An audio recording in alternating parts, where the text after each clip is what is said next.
Hello दोस्तों, आज हम बात करने वाले हैं इकोनॉमिक्स क्लास 10 के chapter sectors of the Indian economy के बारे में। सबसे पहले हम जान लेते हैं कि हमें इसमें क्या-क्या पढ़ना है। तो इसमें कुछ मेन टॉपिक्स हैं, लाइक आपको पढ़ना होगा सेक्टर्स ऑफ इकोनॉमिक एक्टिविटीज़, यानी कि इकोनॉमिक एक्टिविटीज़ के बारे में, जो कि आपकी 3 टाइप्स की होती हैं, प्राइमरी, सेकेंडरी एंड टर्शियरी। आगे हम इसके बारे में देखेंगे हमें क्या पढ़ना है। सेकंड, हमें पढ़ना है सेक्टर्स इन इंडिया, यानी इंडिया में क्या-क्या सेक्टर्स हैं, उनके इम्पोर्टेंस के बारे में कि टर्शियरी सेक्टर्स का क्या इम्पोर्टेंस है, अंडर एम्प्लॉयमेंट किसे कहते हैं, डिस्गाइज्ड एम्प्लॉयमेंट किसे कहते हैं, या हमें पढ़ना है ways to create more employment, किस तरह से हम ज़्यादा से ज़्यादा एम्प्लॉयमेंट को क्रिएट कर सकते हैं। अगला हमें पढ़ना है नरेगा के बारे में, और उसके बाद हम इसमें पढ़ेंगे ऑर्गेनाइज्ड और अनऑर्गेनाइज्ड सेक्टर, यानी ऑर्गेनाइज्ड सेक्टर क्या होता है, अनऑर्गेनाइज्ड सेक्टर क्या होता है। इसके बाद हम पढ़ेंगे how to protect unorganise sector, किस तरह से हम अनऑर्गेनाइज सेक्टर को प्रोटेक्ट करते हैं रूरल एरियाज में, अर्बन एरियाज में एंड बैकवर्ड कम्युनिटीज में। और लास्ट में हम पढ़ेंगे sectors on basis of ownership, यानी कि ओनरशिप के हिसाब से सेक्टर्स कितने प्रकार के होते हैं, तो पब्लिकली और प्राइवेटली। ओके, तो हम स्टार्ट करते हैं। फर्स्ट ऑफ ऑल, इससे आपके बहुत सारे क्वेश्चन पूछे जाते हैं एग्जाम में, जैसे प्राइमरी सेक्टर क्या होता है, सेकेंडरी सेक्टर क्या होता है, टर्शियरी सेक्टर क्या होता है, इनसे definition, how it is important that secondary sectors और tertiary sectors important in Indian economy. Okay, so हम बात करते हैं प्राइमरी सेक्टर्स की। तो जैसा आप जानते हैं कि जो भी एक्टिविटीज़ जो नेचुरल रिसोर्सेज पे बेस्ड होती हैं, या फिर natural environment like rainfall, sunshine, climates पे बेस्ड होती हैं, वो आपके कहलाते हैं प्राइमरी सेक्टर्स। सो आप इसमें लिखोगे, अगर क्वेश्चन आता है तो activities in which A goods is produced by exploiting natural resources, या नेचुरल रिसोर्सेज का यूज करके जो भी गुड्स प्रोड्यूस किए जाते हैं उन्हें हम प्राइमरी सेक्टर्स के अंदर रखते हैं। And it's also called agricultural and it is also called related sectors. Okay, अगला हम इसमें पढ़ेंगे कि it was the most important sector since the beginning of human civilisation, यानी कि ये सबसे ओल्डेस्ट सेक्टर्स है जिसका हम पुराने समय से यूज करते आ रहे हैं। फॉर एग्जाम्पल इसमें आता है आपका agricultural, fishing, dairy products, mining, minerals, ores, etcetera etcetera. Okay, next हम पढ़ेंगे सेकेंडरी सेक्टर्स के बारे में। तो जब भी इसकी डेफिनेशन लिखने को आएगी, आप लिखोगे activities in which natural products are change into other forms through manufacturing, यानी कि आपका सेकेंडरी सेक्टर्स जनरेट होता है प्राइमरी सेक्टर्स से। जब आप प्राइमरी सेक्टर्स के प्रोडक्ट्स को चेंज करते हो मैन्युफैक्चरिंग के थ्रू किसी न्यू प्रोडक्ट्स में, तो वो आपका सेकेंडरी सेक्टर कहलाता है। It is also called industrial sector. तो हमें पता है कि after industrial revolution in Europe and other countries this become the most important sectors. इसमें आप लिखोगे like milk convert into ice cream by manufacturing या processing, cotton into cloth, sugarcane into sugar, और also we have studied that potatoes into chips. This is all these comes in the secondary sector. इसके बाद हम बात करेंगे tertiary sectors की। सो tertiary sector क्या होता है, आप जब प्राइमरी सेक्टर्स और सेकेंडरी सेक्टर्स का यूज़ करते हो तो इन दोनों के बाद जो प्रोसेसिंग होती है वो टर्शियरी सेक्टर के अंदर होती है। तो इसमें आपको लिखना है they don't produce any goods but this activity provide a service. किस तरह की सर्विस ये प्रोवाइड करते हैं, ये हमें ट्रांसपोर्टेशन, बैंकिंग, एजुकेशनल, या आपके मोबाइल बैंकिंग, जितना भी सोशल मीडिया प्लेटफॉर्म है, ये सब टर्शियरी सेक्टर्स के अंदर आता है। इसके अलावा आप इसमें लिख सकते हो also called service sector. In last few decade this has become the most important sector. Like present time में आप जो भी कम्युनिकेशन करते हो, चाहे वो सोशल मीडिया के थ्रू हो, चाहे किसी के भी थ्रू हो, वो आपका सर्विस सेक्टर में आता है। सर्विसेज में आप चाहे वॉशरमैन, बार्बर्स, कॉबलर्स, लॉयर्स, ये सब जो आपको प्रोवाइड कराते हैं सर्विसेज, ये सर्विस टर्शियरी सेक्टर्स के अंदर आती है। सो प्रीवियस टाइम में प्राइमरी सेक्टर्स का बहुत इंपॉर्टेंट रोल था, 80% से ज़्यादा प्राइमरी सेक्टर से रिवेन्यू आता था, बट प्रेजेंट टाइम में टर्शियरी सेक्टर सबसे ज़्यादा रिवेन्यू कलेक्ट करा के देता है।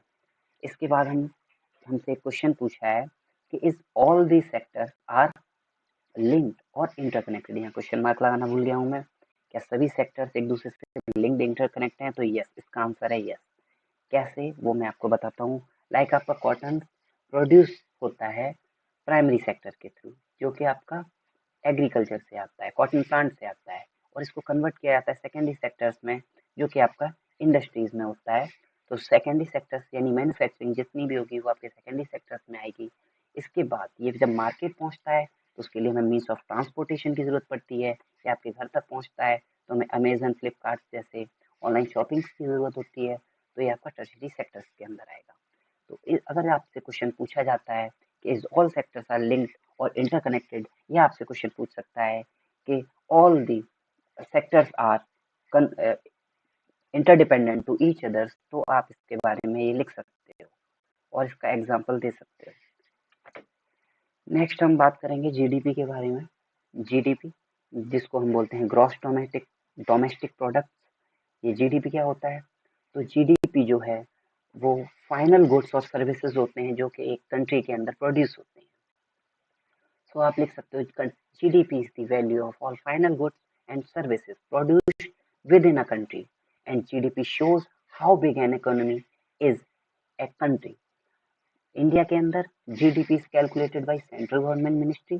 टोटल जीडीपी इक्वल होती है आपके प्राइमरी सेक्टर्स की जीडीपी, सेकेंडरी सेक्टर्स की जीडीपी और टर्शरी सेक्टर्स की जीडीपी के टोटल के। इसके बाद हमें पढ़ना है इसमें सेक्टर्स इन इंडिया। तो इससे बहुत सारे क्वेश्चंस बनते हैं, like what is the importance of tertiary sectors, या what is the importance of secondary sectors, what is the importance of primary sectors, या आपसे ऐसे भी पूछ सकता है कि how primary sectors importance is minimum than या लेस देन और टर्शरी सेक्टर्स। तो हम बात करेंगे। क्वेश्चन बनता है tertiary sector has emerged as the largest producing sectors in India because, ये टर्शरी सेक्टर्स जो है इंडिया में लार्जेस्ट प्रोडक्ट प्रोड्यूसिंग सेक्टर बन गया है, क्यों?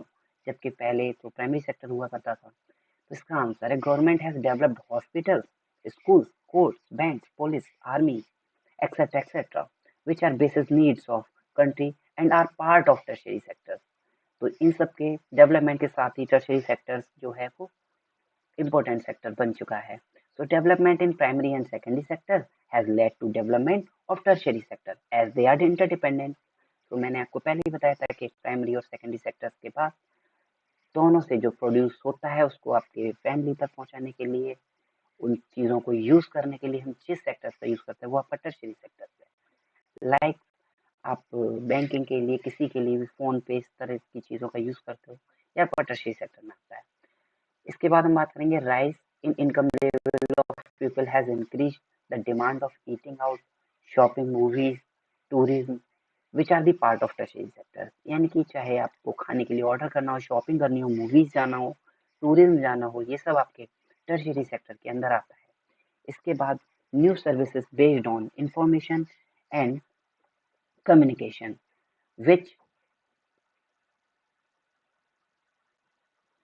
okay, so new services based on information and communication technology, internet have become essential and important। These services are growing rapidly। यहाँ पे यही लिखा है जो मैंने आपको बताया था कि इन सब का यूज टेक्नोलॉजी के साथ साथ, इंटरनेट के साथ साथ बहुत ज्यादा बढ़ गया है, इसलिए टर्शरी सेक्टर्स या सर्विस सेक्टर्स तेजी से ग्रो कर रहा है। इसके साथ हम बोल सकते हैं कि green revolution also give boost to tertiary sector. Green revolution ने टर्शरी सेक्टर्स को बहुत ज्यादा बूस्ट किया है। ओके दोस्तों, तो हम चलते हैं नेक्स्ट टॉपिक पे।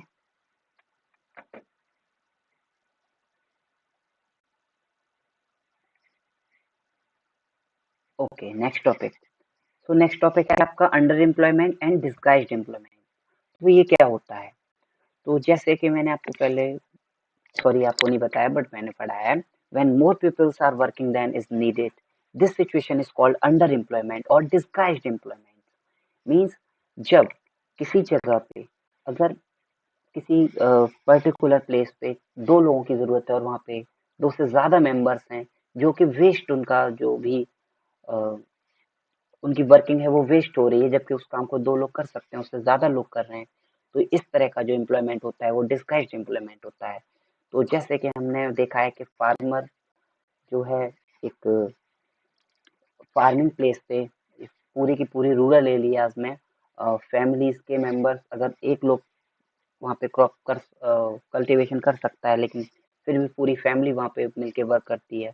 तो इस तरह के एम्प्लॉयमेंट को हम डिस्गाइज्ड एम्प्लॉयमेंट कहते हैं, जिसमें कि अदर लेबर का जो वर्क है वो अनएफिशिएंट होता है, यानी कि उसका कोई मतलब नहीं होता है, उससे ज़्यादा रोजगार प्रोड्यूस नहीं होता है। तो इसमें आपको अगर क्वेश्चन पूछा है तो आप लिखोगे when more peoples are working then is needed, यानी कि अगर जितने लोगों की जरूरत है उससे ज्यादा लोग वर्क कर रहे हैं तो इस सिचुएशंस को ही हम अंडर एम्प्लॉयमेंट कहते हैं। For example in rural areas all family members work in the same field, और अर्बन एरियाज में there are many rickshaw pullers, cart pullers selling something, या फिर किसी व्यक्ति को उसके वर्किंग कैपेसिटी से कम अमाउंट में उसको पे किया जाए, उस तरह को भी हम डिस्गाइज्ड एम्प्लॉयमेंट कह सकते हैं। So there are many rickshaw pullers, cart pullers selling some things, thousands of casual workers in service sectors where they may spend the whole days but earn very little. So therefore this is needed for generating employment in different sectors. तो उन्हें ज़्यादा से ज़्यादा different sectors में employment generate करने के लिए ज़रूरत पड़ती है। Okay, next topic is ways to create more employment. हम किस तरह से एम्प्लॉयमेंट को क्रिएट कर सकते हैं। तो जैसा आपको पता होना चाहिए कि government can provide cheap loans to farmers so that they can produce farming with the best equipments and practices, multiple cropping to remain employment throughout the year. इनकी आपके अगर गवर्नमेंट अगर फार्मर्स को लोन्स प्रोवाइड कराती है तो वो अच्छी मात्रा में फार्मिंग इक्विपमेंट्स का यूज़ करके और अच्छे सीड्स का यूज़ करके बहुत ज़्यादा क्रॉप्स को ग्रो कर सकते हैं। तो इससे क्या होगा, इससे एम्प्लॉयमेंट बढ़ सकता है। या फिर government can invest money in transportation and construction new roads, this will create employment for labour and also for taxi drivers. अगर गवर्नमेंट अच्छी तरह से रोड्स को बनाती है, नए रोड्स को बनवाती है, तो उससे जो लेबर्स है उसको वर्क मिलेगा, उसके साथ साथ ही जो टैक्सी ड्राइवर्स हैं उस पर ट्रांसपोर्टेशन के लिए उनको भी जॉब मिल सकती है। Government can locate industrial near the rural area where a large number of people can be employed in the factory. अगर गवर्नमेंट किसी इंडस्ट्रीज के पास या किसी रूरल एरियाज के पास इंडस्ट्रीज को लगाती है, उससे ज़्यादा से ज़्यादा लेबर्स को वहाँ पे एम्प्लॉयमेंट मिल सकता है।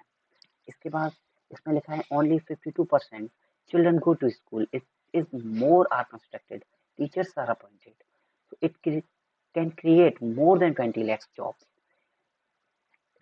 यानी कि अगर गवर्नमेंट आपके ज़्यादा से ज़्यादा स्कूल को कंस्ट्रक्ट कराती है तो उससे भी आपके टीचर्स को एम्प्लॉयमेंट मिल सकता है, 20 लाख से ज़्यादा जॉब्स मिल सकती है। और अगर टूरिज्म पे वर्क करती है गवर्नमेंट, उससे भी 35 लाख से ज़्यादा जॉब्स को क्रिएट किया जा सकता है। तो आप इससे इसके अलावा भी बहुत सारे एग्जांपल दे सकते हो। नेक्स्ट आपका टॉपिक्स है national rural employment guarantee act, जिसको हम बोलते हैं नरेगा।